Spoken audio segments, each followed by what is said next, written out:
Hey, what's up guys? Welcome back to another video here on the channel where we talk about Beyblade news and events, and today we're going to be talking about a bunch of new reveals that came out of New York Toy Fair 2025, which is an annual convention where companies sell future toy products to investors, partners, and journalists. Hasbro set up a Beyblade booth there where they showed a lot of future product that is planned to be released probably later this year or later, but bottom line is that they are coming out and they gave people a first look at them. Now, before we get into this, I just want to let you all know that a vast majority of you watching are not subscribed to this channel right now, so if you are enjoying the content that we do, please consider subscribing and enable notifications so you don't miss out on more content like this, as well as others that we do. We're trying our best to put out more content as consistently as possible. I appreciate your support either way, and also shout out to the people in the community spotlight. You guys are determined to be the top commenters. That was Yeet King, Aerial Warfare, Lucario, Shirona, Nitro, and Tuneric. You can get a shout out by simply being a part of the channel community. Now, we have seen some new collab packs revealed to be coming out, like the Jurassic Park packs and the new Star Wars pack featuring Obi-Wan Kenobi and General Grievous, but for the regular original Beyblade X releases, we seem to be in for a bit of surprises. Now, this all comes from Moonmistblue of Why Not Why, who is actually attending New York Toy Fair, and she has published the pictures she took at the Beyblade X booth. Obviously, we know that the CX line is coming out soon to Hasbro, and they will be coming out in Japan at the end of March 1st. Hasbro is already in the works to release the CX line when the time comes, so it's at least good to know that Hasbro has them ready for when they will release it. We already see Dark Perseus, Arc Wizard, and Dran Brave. It's going to be called Courage Dran in English, which I find very weird and disappointing. Courage doesn't sound nearly as cool for a Beyblade as Brave. It's like they picked a synonym that best butchers the hype. Why not just call it Brave Dran? You are made of stupid. Usually name changes like this is usually because of localization or negative connotations, like for example the Hell series being changed to Incendio, but Brave is not some unfamiliar word to everybody. The box also shows Brave Dran having stickers on the plastic, which is probably just a render issue since this is a prototype and the shape of Dran Brave is based on Valkyrie, so they probably used the same file. There is no word on when these will be released, but my best guess is that they will be released probably at the beginning of winter or maybe almost at the end of the year. Don't quote me on that though, it could be sooner or later. They also showed the single pack for Hell's Reaper, which will be called Reaper Incendio when it gets released, and will probably come to us sooner than when Japan gets it. Reaper Incendio is not released in Japan as of the time of this recording, and when it does get released, it will be part of a random booster, but for us, it will be an easily accessible single, which will always be a win. They actually have the toy to show off, and based on the pictures Moonmist took, the K-Bit looks like a more flattened version of Taper. Maybe it will be called Caper? We actually don't know what the name of the bit is and what it would do, but judging by the images, it's probably the same realm as Low Rush or Under Needle, just a shortened, more flat version of Taper. Although this picture really shows that this Taper bit is kind of a lot bigger, so probably a more bigger version of Taper, but not as big as High Taper. Either way, I'm personally excited.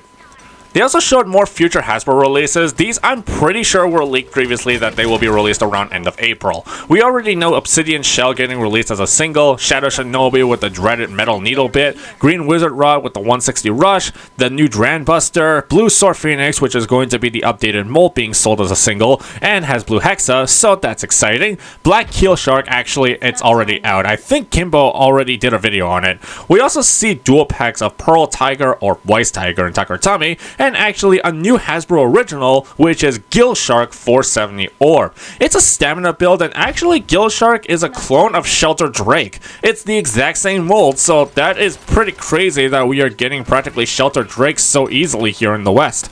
And we are also getting Drigger S and the regular version of Dronzer S, because remember that Hasbro released the red version first instead of the blue version, which I always found kind of weird. But if they're releasing these, then maybe down the line we will see Drasil and Dragoon. Oh right, I forgot that the Blue Sphinx Cowl from the Phoenix Rudder set and Leon Crest will be released as a dual pack. Crest Leon, the only way to really get a 760 Ratchet until the release of Drasil for Hasbro. It's also pretty interesting that they are releasing a UX and a BX together in a dual pack. Maybe Phoenix Rudder will release that way, or maybe it will be getting a special pack since it's a painted blade.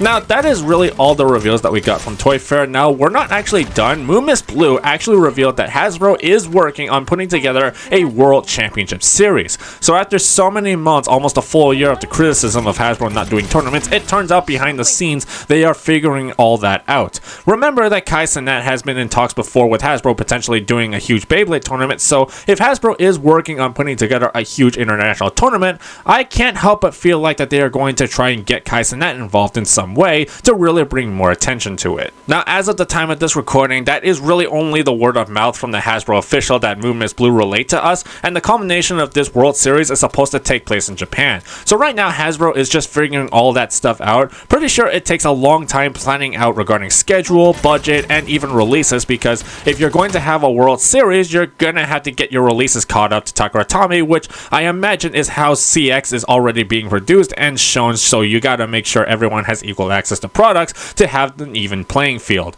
I don't really know what the details are of this whole World Series thing that they will have. I'm really just speculating here right now, but I think that at least here in Canada, they would have a provincial qualifiers in every capital city of every province. Like, for example, Manitoba, the capital is Winnipeg, where I live, so every blader from Brandon or Steinbach will have to come to Winnipeg to compete in the qualifier to represent Manitoba, and then they would go to Ottawa or somewhere in Ontario to compete in national qualifiers to see what bladers will represent Canada in the World Series in Japan.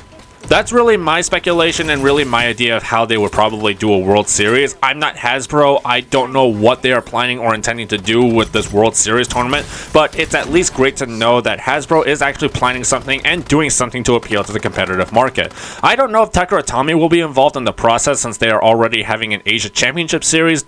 If anything, this is probably just like some North American series or just Western country series, since Takaratomi is way ahead in terms of release, and Japan always has the priority, not to mention them having access to blades like Cobalt Drake and Aero Pegasus that Hasbro will never sell. But regardless, the fact that Hasbro is at the very least trying to do something with competitive Beyblade and not just sitting back watching the rest of us do the work is a great sign already. It's right now the best time to be a Beyblade fan, as X is the peak era that we are truly living in. Lots of these new releases do seem promising, and the fact that they are already showing the CX line is truly an amazing time to be into Beyblade. But let me know what you all thought of all these reveals in the comments down below, and again, shout out to Moonmistblue of Why Not Why for all the coverage of Toy Fair. I'll link all of her pages in the pinned comments and in the video description below. Support this channel by pressing a thumbs up and give us a subscribe for more awesome Beyblade content. I've been Haru Ren, and remember, keep being serious about having fun. Bye!